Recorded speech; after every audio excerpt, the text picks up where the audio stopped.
Tujuan Undang-Undang LLAJ yang nomor 22 ini tujuannya belum tercapai, ditambah dengan ada kemajuan teknologi. Itu yang harus kita kaji. Biasa ada kajian-kajian seperti ini, ada data yang masuk. Saya juga terima kasih ada data keselamatan kecelakaan, itu juga menjadi concern kita. Karena salah satu tujuan itu adalah keselamatan juga. Oleh karena itu Bapak dan Ibu sekalian, saya ingin menyampaikan, saya pernah tanya satu ahli di sini. Saya tanya, itu aplikasi itu perusahaan atau badan hukum apa? Apakah dia bergerak di dunia transportasi? Kenapa Tokopedia juga bisa dan sebagainya dan sebagainya? Itu yang saya tanya. Kita harus sama pandangan dulu, perusahaan aplikasi itu apa wujudnya, binatang apa yang kita bisa definisikan. Nah, kalau kita sepakat di situ dia sebagai perusahaan yang entitas bisnisnya jelas, kalau dia perusahaan entitas bisnis itu jelas badan hukumnya, berarti harus ada kemitraannya yang jelas. Kemitraan yang jelas harus ada hak dan kewajiban. Kalau dalam perjanjian juga itu, perjanjian perdata itu juga terlalu lemah. Ini dua ini yang harus kita lihat. Tetapi kita tidak bisa pungkiri ini perkembangan dan harus diadopt. Dan tidak bisa tidak. Ada lagi pertentangan di dalam undang-undang bahwa roda dua bukan angkutan umum. Makanya dirubah. Kalau kita mau cantumkan seperti itu. Prinsipnya adalah, terima kasih semua masukannya sampai detail ini, sampai pasal-pasalnya tadi itu bagus. Beri kesempatan kita untuk mencoba meramu ini sedemikian rupa.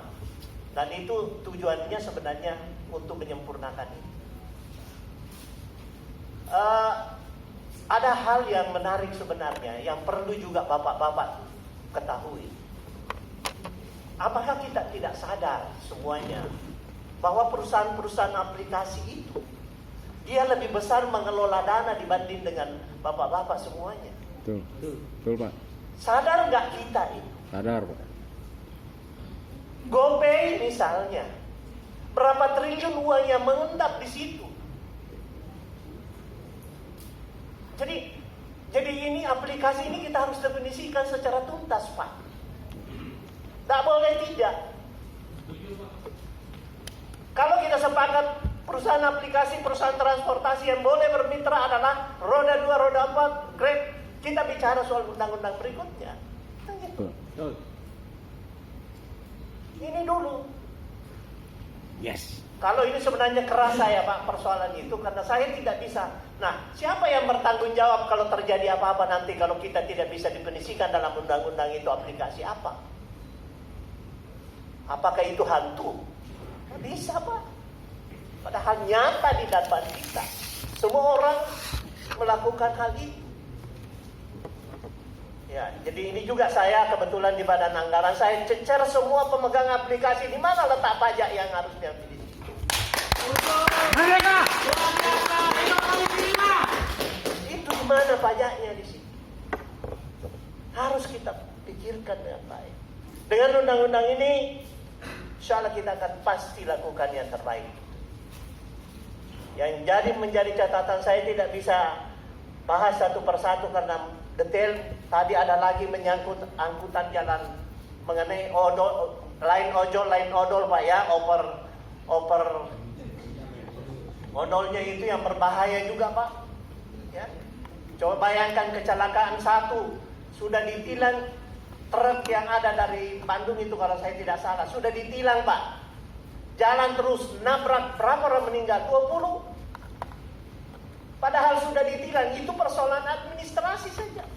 Harusnya kalau sudah ditilang, melanggar di situ, berhenti jangan jalan lagi. Tetapi karena hukumannya administrasi saja gitu. Jalan akibatnya sampai di jalanan itu menabrak, berapa mobil ditabrak dan berapa orang meninggal.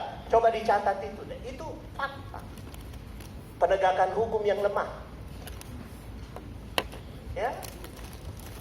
Belum lagi jalan-jalan yang dibuat ini ya, kualitas jalan yang perlu juga kita pikirkan. Makanya undang-undang jalan juga telah dipersiapkan. Kalau kata orang Sunda pemanu itu kecil. Sekali lagi, Diseket. terima kasih semuanya. Saya pribadi maupun praksi saya dan seluruh teman-teman yang ada pasti berpikiran seperti itu. Saya selama ini mengikuti karena saya tidak mau ketinggalan, saya nggak mau virtual dan sebagainya, saya mau mendengarkan langsung. Ada lagi satu, misalnya, kalau bisa kita efisien, khusus untuk Grab 4 roda. Ada efisiensi pajak, kalau misalnya plat kuning itu efisiensi pajaknya lebih tinggi kok. Dibanding dengan plat hitam, bagaimana Bapak bisa membayar pajak? Siapa membayar pajak? Tentu pemiliknya. Lebih tinggi dibayar dengan plat kuning, Pak. Itu juga menjadi perhatian. Nah, kira-kira seperti itu. Memang lagi-lagi saya sampaikan bahwa khusus untuk roda 2, persoalan yang kita kaji, sisa persoalan keselamatan dan kemanfaatan yang utuh. Tadi ada sepeda, saya sudah ditanya oleh wartawan kepada sepeda kenapa apakah diberikan pajak. Soal pajak tunggu dulu lah, kita pikirkan. Soalnya adalah harus masuk dulu dalam undang-undang cantolannya. Itu sudah terbahas semua, Pak. Mungkin Adinda belum lengkap membacanya, mungkin separuh, tapi memang masih banyak. Makanya di dalam menyusun 2 undang-undang ini, Pak, banyak sekali yang terkait. Makanya kita mau mendengarkan dulu semua. Ini baru permulaan, Pak. Kalau teman-teman yang roda 2 sudah berkali-kali, mudah-mudahan ini selesai persoalannya. Ya. Saya kira pimpinan, saya tidak mau masuk detail karena saya sudah paham semuanya.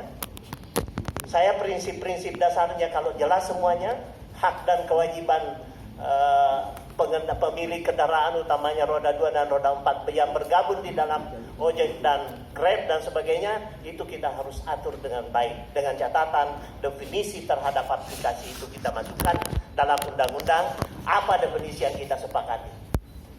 Dan kita akan mencoba berkoordinasi juga dengan Kementerian Menko Info terhadap itu. Ya, saya kira demikian.